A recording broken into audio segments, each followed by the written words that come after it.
खूब बात बेटी बचाओ बेटी पढ़ाओ का नारा दिया है, लेकिन मैं नहीं अभी समझ पाया, अभी तक ना बेटी पढ़ाने में सुरक्षित हैं ना बेटी बचाने में अभी तक सुरक्षित हैं। नमस्कार, मैं आपके साथ अर्चना कौशल और आप देख रहे हैं आईपा यानी कि all India progressive politics association, एक ऐसा मंच जिसमें हम बात करते हैं प्रगतिशील राजनीति की। आईपा का मकसद जनता के मुद्दों को सरकार तक पहुंचाना। उत्तर प्रदेश में चुनाव है और हर एक पार्टी अपने अपने उम्मीदवारों को अब नाम की घोषणा करते हुए जमीनी स्तर पर उतार चुकी है, लेकिन देखना होगा कि इस बार विधानसभा में जो मौजूदा विधायक रहे उन्होंने कितना काम किया और इस बार जिन्हें हर पार्टी ने मौका दिया है उनको जनता का कितना प्यार मिलेगा। इसी सिलसिले में एक खास शख्सियत हमारे साथ हैं। सिवाल खास विधानसभा से कांग्रेस से प्रत्याशी हैं जगदीश शर्मा जी, बहुत बहुत स्वागत है आपका। जी, आपसे समझना चाहेंगे, सबसे पहले आपको कांग्रेचुलेशन, एक बार कांग्रेस ने आपको मौका दिया है। जी जी जी जी बिल्कुल बिल्कुल। और आपका राजनीति में भी बहुत अच्छा करियर रहा है, लंबे समय से आप राजनीति से जुड़े हैं। जी जी जी। कितनी बड़ी चुनौती इस बार आपके सामने होगी, क्योंकि कांग्रेस लंबे समय से उत्तर प्रदेश में नहीं रही है? बिल्कुल बिल्कुल। क्या लगता है किस तरह की टक्कर है? हाँ, मैं बताना चाहूँगा, मैं जगदीश शर्मा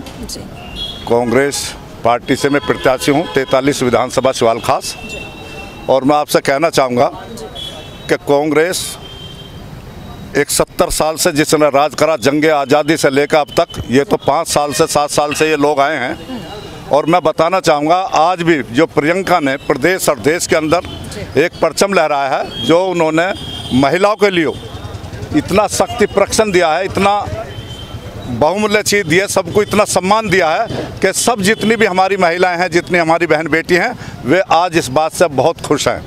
मैं इस बात को बधाई देना चाहता हूं प्रियंका जी को। दूसरी बात, सोनिया गांधी, राहुल गांधी को इसलिए बधाई देना चाहता हूं, वे ऐसे पार्टी से हैं जिन्होंने जंगे की आज़ादी से लेकर अब तक कुर्बानियाँ दी हैं। ये वो पार्टी है। लेकिन जितनी जो पार्टियाँ पनप रही हैं, मैं पहले तो ये कहना चाहूँगा, जो जातिवाद की राजनीति है उसको बिल्कुल ख़त्म करना चाहूँगा। मैं नहीं चाहूँगा कि जाति धर्म पर कोई चुनाव हो। हमारी कांग्रेस सब धर्मों का सम्मान करती है और इसी वजह से आज हम पहल कर रहे हैं, लोगों के हम विश्वास को जीत रहे हैं। कुछ लोग धोखा देकर, झूठ बोलकर सत्ता में प्रवेश करे हैं, लेकिन प्रियंका गांधी, राहुल गांधी, कांग्रेस में हमेशा जो कहा है उसे पूरा किया है। 72 लाख करोड़ रुपया जो किसानों को बांट दिया था, किसानों की आवाज़ उठाई थी। आप देख रहे हैं किसानों की क्या हालत हुई है। 1.5 साल तक किसान धरनों पर पड़ा रहा, लेकिन सरकार ने सोचा नहीं कि इनके साथ कितनी बड़ी ज्यादती हो रही है, कितना जुल्म हो रहा है। करीबन 700-800 हमारे किसान अलविदा हो गए, चले गए। उनके बारे में पार्टी ने कुछ नहीं सोचा। मैं दावा करना चाहता हूं, सबसे पहला हमारा मुद्दा है कि किसान के लिए हम हमेशा लड़ेंगे और उनके साथ जो उनके मुद्दे हैं, सही मुद्दों पर उन पर ताकत से उनके साथ लड़कर उनकी आवाज़ को बुलंद करेंगे। देखिए आज किसान क्यों परेशान है कि आप देखिए अभी तक भी जो पैसा है, जो गन्ने का भुगतान, जिन्होंने बैठकों के साथ ये कहा था कि भ्रष्टाचार मिटाएंगे और भ्रष्टाचार मिटाएंगे, रामराज लाएंगे, किसानों का सबसे पहला भुगतान हम मिल से कराएंगे, आज तक भी वो पैसा किसानों का नहीं मिला मिल से, आज तक भी भुगतान बाकी है। इन्हीं मुद्दों को लेकर हम चाहेंगे, जो हम उतरे हैं आज। मैं मानता हूँ, बधाई देना चाहता हूँ कांग्रेस को। मुझे जो सिंबल मिला है सिवाल क्षेत्र खास से, मेरा सबसे पहला जो मुद्दा ये है कि एक तो धर्म जाति राजनीति, भाईचारा ये बनाना और लोगों के साथ जितनी भी जो लोग हैं जिनकी समस्या हैं उनका निदान करने का काम जोरदार तरीके से करूंगा। भ्रष्टाचार को मिटाना, बेरोजगारी के खिलाफ मुद्दों पर लड़ना, ये हमारा सबसे प्राथमिक मुद्दा होगा। ठीक है, देखिए हम विधानसभा की अब बात करते हैं, क्योंकि आपको विधायक पद के लिए मौका मिला है। तो सिवाल खास की अगर बात करें, हालांकि जो भी मौजूदा विधायक थे वो दावे करते हैं हमने ये भी काम किया, वो भी काम किया, लेकिन असलियत आपसे समझेंगे कि अभी क्या कमियां आपको नज़र आती है ज़मीनी स्तर पर, जिससे जनता सिवाल खास की अभी अछूती है? देखिए सिवाल खास में मैंने जो देखा, मैं 2017 से उसमें पूरा प्रयास कर रहा हूँ चुनाव के लिए। गठबंधन होने के बाद मुझे टिकट नहीं मिला 2017 में, लेकिन मैं करीबन मुझे 7 साल इस क्षेत्र में हो गए। मैं बिल्कुल दावा करना चाहता हूं, जितने विधायक अब तक बने हैं या जो मेरे पीछे पहले रहे हैं, कोई किसी तरीके का विकास उस क्षेत्र के अंदर नहीं है, बहुत कमियां हैं। और आप ये समझिए, मैं बताऊंगा कि जो हमारी बहन बेटी स्कूल तक जाती हैं उनको भी जाने में दिक्कत रही है। जो जनता जनप्रतिनिधि को चुनती है, कम से कम इस बात से तो आज़ाद हो जाए हमारी बहन बेटी के हमारा प्रतिनिधि ऐसा है कि उसका कोई उंगली उठाने वाला हमारी बहन बेटी पे नहीं है। सबसे पहला मुद्दा है ये। लेकिन इस तरफ भी कोई ध्यान नहीं दिया।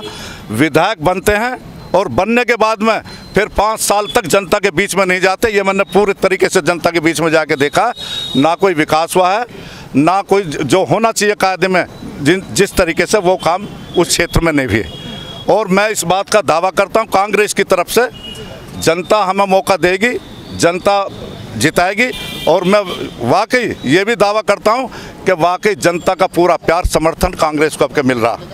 और अगर हमारा मौका इसमें आएगा तो हम इन मुद्दों पर पूरा प्रयास करेंगे। चाहे हमारी बहन बेटी जो कॉलेज को जाएंगी, सबसे पहली मेरी प्राथमिकता है कि मेरी बहन बेटी आज़ाद होकर स्कूल से निकलें। अगर कोई समस्या का समाधान अगर उनके लिए है, उसके लिए हम तैयार खड़े रहेंगे। ये तो सबसे पहला मुद्दा है। क्योंकि प्रियंका जी ने पूरे देश में, पूरे प्रदेश में जो हमारी बहनों को इतनी सम्मानित बात, आज एकजुट हो रही हैं हमारी सारी बहनें और प्रियंका जी को बधाई देना चाहती हैं कि उन्होंने कम से कम इतना जज्बा बहनों के अंदर पैदा किया कि आज कोई गिनती नहीं है, इतनी महिलाएं उनके साथ पूरे प्रदेश के अंदर लगी हुई हैं।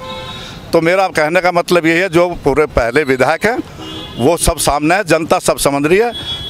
एक दफ़े चुनाव जीतने के बाद मुझे नहीं पता लगता कि वे क्षेत्र में भी गए। जनता कहते कि हमारे पास 5 साल से आए नहीं। लेकिन सबसे पहली बात हमारी ये होगी, जनता के बीच में हमारी हाजिरी रहेगी, उपस्थिति रहेगी। उनके दुख दर्द में चाहे रात के 12 बजे भी अगर वे फ़ोन करेंगे तो मैं उपस्थिति किसानों की हो चाहे मजदूरों की हो, उनके 12 बजे भी अगर फ़ोन आता तो मेरी उपस्थिति उनके बीच में रहेगी। ठीक है जगदीश जी, क्योंकि आप महिलाओं की बात करें, हालांकि प्रियंका गांधी का भी इस पर मेन फोकस है। मैं आपसे ये जानना चाहूँगी, अभी जब हम अपराध की बात करते हैं, क्राइम की बात करते हैं, तो महिला की सुरक्षा की बात सबसे पहले आती है।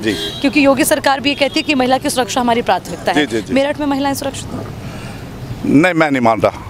खूब बात बेटी बचाओ बेटी पढ़ाओ का नारा दिया है, लेकिन मैं नहीं अभी समझ पाया। अभी तक ना बेटी पढ़ाने में सुरक्षित हैं, ना बेटी बचाने में अभी तक सुरक्षित हैं। ये नारा उनका बिल्कुल फेल है। ये नारा मजबूती से कांग्रेस ही लाएगी और कांग्रेस एहसास कराएगी हम अपनी बहन बेटियों को कि वाकई में ये ताकत और ये शक्ति कांग्रेस के अंदर है। जो कहेगी उस काम को करेगी। ये लोग कहते ज़रूर हैं लेकिन उस काम को करते नहीं हैं। जनता निराश है और जो शोषण जनता का हो रहा, चाहे महंगाई है, महंगाई को देखिए क्या हाल हो रहा। पेट्रोल देखिए, डीजल देखिए, 60 ये समझिए 70 साल में पेट्रोल 65 रुपये और इन्होंने 7 साल के अंदर 100 से ऊपर पेट्रोल कर दिया, डीजल कर दिया। गैस देखिए, जब मोदी सरकार क्या कहती थी कि गैस बहुत महंगी है, गैस इन्होंने सिलेंडर रख के चुनाव जीता। लेकिन मैं चाहता हूं, कितनी भद्दी बात है ये। आज सरकार है उनका 1000 रुपये का सिलेंडर बिक रहा, उन्हें शर्म आनी चाहिए। उन लोगों ने दावे किए थे कि महंगाई है, आज मैं चाहता हूं कि आज आसमान को महंगाई छू रही है। और सबसे बुरी बात तो यह, सबसे गलत बात तो यह, हिंदू हो चाहे मुसलमान, सिख हो चाहे ईसाई, कांग्रेस सब धर्मों का सम्मान करती है और यही खासियत हमारे अंदर है। हमें सबका वोट मिलेगा, सबका सम्मान करेंगे, चाहे हिंदू हो चाहे मुसलमान हो चाहे सिख हो, समझे। तो मेरा कहने का मतलब है जो कांग्रेस की जो बात है वो हमेशा जो कह दिया वो करा, और इन्हीं मुद्दों को लेकर हम उतरे भी। हम ये एहसास जरूर कराएंगे। मुझे उम्मीद है पूरी कि जनता हमें मौका देगी, जनता हमें उस क्षेत्र में जिताने काम करेगी, लेकिन महंगाई को पनपने नहीं देंगे, उस पर भी हम कुछ लगाएंगे। बेरोजगारी पर लड़ाई लड़ेंगे। बेरोजगारी का मुद्दा सबसे अहम मुद्दा है, जो हमारे नौजवान पढ़ने के बाद में सड़कों पर घूम रहे हैं, लेकिन कोई नहीं।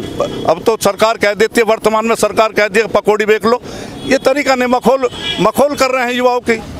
जो युवा हमारी शक्ति है उसके साथ मखौल कर रहे हैं कि पकौड़ी बेच लो, ये कर लो। ये मुद्दे नहीं होते। कांग्रेस मुद्दा जो देगी, जितनी उन्होंने अपनी प्रतिज्ञा दी हैं वो सारी जनता के सामने कर दी हैं प्रियंका जी ने, कि सरकार आने के बाद में चाहे किसान हैं उनका कर्जा माफ़ करेंगे, और जो लड़कियों के लिए स्कूटी की भी उन्होंने घोषणा करी है। कम से कम 11 ऐसी घोषणाएं हैं जो बहुत प्राथमिकता से उन्होंने कही है और उनको वे करेंगी। ठीक है जगदीश जी, क्योंकि अब राजनीतिक माहौल बहुत ज़्यादा गर्म है, उसको लेकर भी बातचीत कर लेते हैं। इस वक्त समाजवादी पार्टी 10 का दम दिखाने को तैयार है। तमाम छोटी पार्टियों से उनका गठबंधन है और उनका ये भी कहना है कि कांग्रेस तो कहीं विपक्ष की भूमिका में भी नहीं है। तो इस पर आप क्या कहेंगे? देखिए, ये उनकी सोच गलत है।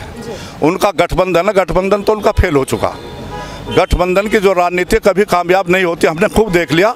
हमारी पार्टी ने भी गठबंधन करने के बाद में बहुत नुकसान उठाया। मैं ये बिल्कुल साफ शब्दों में कहना चाहता हूँ।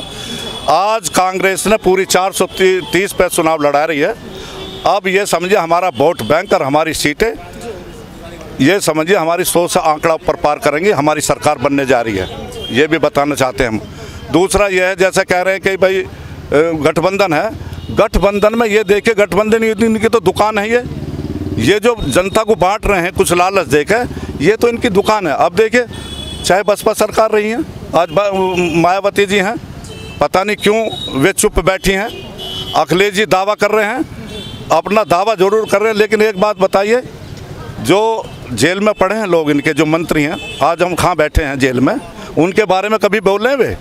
भाई आपके सरकार रही है, आपके मंत्री रहे हैं, आपकी रीढ़ की हड्डी रहे हैं, आज उनका पूरा कुटुंब खानदान, उनके रिश्तेदार तबाह हो गए, उनकी तरफ आवाज़ उठाई। उस पर भी राहुल गांधी, हमारी प्रियंका गांधी ने आवाज़ उठाई, जिस वजह से वे आज भी सुरक्षित दिखाई दे रहे हैं। तो मेरा कहने का मतलब ये मुद्दे ठोस, तानाशाही जो चल रही है देश के अंदर, इस तानाशाही से हर आदमी, हर व्यक्ति परेशान हो चुका, और इस सरकार को पसंद करना बिल्कुल नहीं चाह रहे। इसका नतीजा सब आपके सामने आ जाएगा। सरकार, आप ये समझो कि हमारा इतना मजबूत चुनाव होगा, ये प्रियंका जी ने इतना बदलाव लाया है, और वो बहुत बेधड़क महिला हैं। ये कहना चाह रहे हैं कि उत्तर प्रदेश में जनता बदलाव चाहती है और विकल्प के रूप में कांग्रेस को देखती है। कांग्रेस को मानते हैं? चलिए ठीक है, अब ये बात कर लेते हैं, क्योंकि सरकार बीजेपी की रही सत्ता में भी और केंद्र में भी, डबल इंजन की सरकार है। अभी मेरठ की मैं इसलिए बात करूँगी क्योंकि मैं मेरठ में खड़ी हूँ। सोतीगंज का मुद्दा रहा, खूब लोगों ने उसे सराहा। NH-58 की बात की गई, कनेक्टिविटी के तौर पर उसको भी अच्छा देखा गया, तो उसकी तो सराहना करेंगे आप? नहीं, देखिए मैं बताऊंगा, आप एक बात बताइए, सरकार जो आज भाजपा की सरकार है, ऐसा सबको पता, देश में प्रदेश में भाजपा की सरकार है, राष्ट्रपति हमारा हिंदू है, प्रधानमंत्री हमारे हिंदू हैं, मुख्यमंत्री हमारे हिंदू हैं, लेकिन हिंदू खतरे में है। वे कहते हैं कि हिंदू खतरे में है। देखो, शर्म आनी चाहिए इन बातों पर, गुमराह करना जनता को ये अच्छी बात नहीं है। सारे हिंदू हैं, लेकिन इतना मामला जो मुसलमानों के ऊपर लगा रहे हैं, ये कमजोरी पैदा कर रहे हैं। देखो, मदन मोहन मालवीय जी ने जवाहरलाल नेहरू जी से कहा था कि पंडित जी आप प्रधानमंत्री हैं इस देश के, और बड़े प्रधानमंत्री हैं, स्वच्छ राजनीति के प्रधानमंत्री हैं, आप हमने सगर देखा। लेकिन एक बात कहना चाहता हूँ, इस देश पर वही राज करेगा जो सब धर्मों का सम्मान करेगा, और ये भी मैं आपसे बता रहा हूँ, हमारा देश कमज़ोर हो रहा है, और आज जो हमारे देश को बांट रहे हैं, हिंदू मुसलमान को अलग कर रहे हैं, इस पर ही राजनीति कर रहे हैं। सवाल को घुमा दिया। मैं तो आपसे सिर्फ ये पूछ रही थी कि जो सोतीगंज में हुआ वो बेहतर फैसला रहा सरकार का, और जो अभी कनेक्टिविटी की बात है वो तो आपके लिए सुविधा है, मेरठ वासियों के लिए दिल्ली जाने में जहाँ 3-4 घंटे लगते थे, अब हाँ, उसे मैं बताऊँगा। वो सुविधा जो है, ये सुविधा भी सारी जो तय थी, ये सब कांग्रेस की थी। ये तो सब राजीव गांधी जी ने सारे मुद्दे बनाए थे, अब तो इन्होंने बनी बनाई खीर लेके भाई उनको शुरू कर दिया, अब अपना नाम पैदा कर रहे हैं। ये सारा खेल कांग्रेस का है, ये तो कांग्रेस की देन है। ये तो काम तो करे कोई और नाम करे कोई, पत्थर ये अपने नाम का लगा रहे हैं, लेकिन ये सारे मुद्दे कांग्रेस के थे, जितने विकास हो रहे हैं आज जी। तो अपनी जीत को लेकर आश्वस्त हैं आप? मैं बिल्कुल फिट हूँ, मैं बिल्कुल आश्वस्त हूँ, और बहुत पूरा प्यार देगी जनता, और जनता के बीच में रहूँगा, और मैं वादा भी करूँगा जनता से, मैं झूठा नहीं करूँगा, मैं झूठा वादा नहीं करूँगा। आपसे बता रहा हूँ, आपसे, आप तो मेरे से बिल्कुल फेस टू हो रही हैं कि आप ये समझे, मैं सबसे पहले धर्म जाति की राजनीति को खत्म करूंगा, भाईचारा पैदा करना करूंगा। मेरे लिए मुसलमान भी उतना ही है और मेरे लिए हिंदू भी उतना ही है। आप क्या कहना चाह रहे हैं, मतलब बीजेपी जाति धर्म की राजनीति करती है? हाँ, बीजेपी धर्म जाति की राजनीति कर रही है, साफ तौर से कर रही है। देश टूटता जा रहा, ऐसा क्यों लगता है? मुझे ये लगता है कि देखिए, यहाँ हिंदू हो चाहे मुसलमान, इन्होंने सबने कुर्बानी इस देश के लिए दी है, सबके अंदर इस देश के लिए जज्बा रहा है, और शहीद स्मारक में देखे मुसलमानों के कितने शहीद में नाम है। तो हम कैसे कहते हैं कि हिंदू और मुसलमान, और नहीं, हिंदू हो चाहे मुसलमान, ये देश सबका है, सब सम्मान करते हैं। किसान मजदूर व्यापारी, और किसान मजदूर व्यापारी, देखो हम सबसे ज़्यादा संघर्ष मामले में ज़रूर करेंगे, किसानों की राजनीति जरूर करेंगे, क्योंकि मेरा देहात का मामला पड़ता, किसानों के साथ मिलकर संघर्ष करूंगा, उनकी आवाज़ में आवाज़ उठाऊंगा, कंधे से कंधा मिलाकर उनके साथ काम करूंगा। ठीक है जगदीश जी, हम लगातार देखिए जनता से भी बात कर रहे हैं, और आईपा की ये मुहिम रही है कि सिर्फ मंत्रियों की या नेताओं की बात नहीं, जनता की बात को भी हम समझें, और फिर हम ये देखना चाह रहे हैं कि कितनी खरी उतरी है जनता की जो समस्याओं पर, नेता हो, मंत्री हो, विधायक हो। आप क्या कहना चाहेंगे आईपा की इस मुहिम के बारे में? देखो, ऐसा मैं बताऊँ, इसमें तो मैं ये कहना चाहूँगा, मुझे तो नहीं लग रहा कि जो भी है, जो मंत्री हैं संतरी छोड़ के पार्टी छोड़ के दूसरी पार्टियों में जा रहे हैं, तो मकसद कहने का वे परेशान भी हैं, उनकी बात नहीं चल रही कहीं भी। किसी भी विभाग में भी इन्होंने सब पे शिकंजा खींच रखा। भ्रष्टाचार पनप रहा। भ्रष्टाचार आप देख रहे हैं कि भ्रष्टाचार कितना दिखाई दे रहा, पहले से 10 गुना भ्रष्टाचार है। जो भाजपा सरकार कहती थी हम भ्रष्टाचार मिटाएंगे, लेकिन अब 10 गुना भ्रष्टाचार बढ़ चुका। चाहे मैं तो साफ कह रहा हूँ, साफ तौर से थाना हो, चाहे पुलिस हो, चाहे कोई सा विभाग आप उठा के ले लें, हर जगह बड़ा ज़बरदस्त भ्रष्टाचार है। अंकुश लगाने का इन लोगों का काम नहीं है। अब आने वाली सरकार इस पर अंकुश लगाएंगी और नया नाम रामराज पैदा होगा। ये लोग सब विश्वास में कांग्रेस के साथ हैं। ठीक है, हमारे साथ थे जगदीश जी, बहुत बहुत शुक्रिया। कांग्रेस ने एक बार इन्हें मौका दिया है और देखना ये होगा कि आखिर सिवाल खास में जनता क्या चाहती है और इस बार किसे मिलेगा मौका। फिर मिलेंगे नई शख्सियत के साथ। देखते रहिए आइपा। नमस्कार।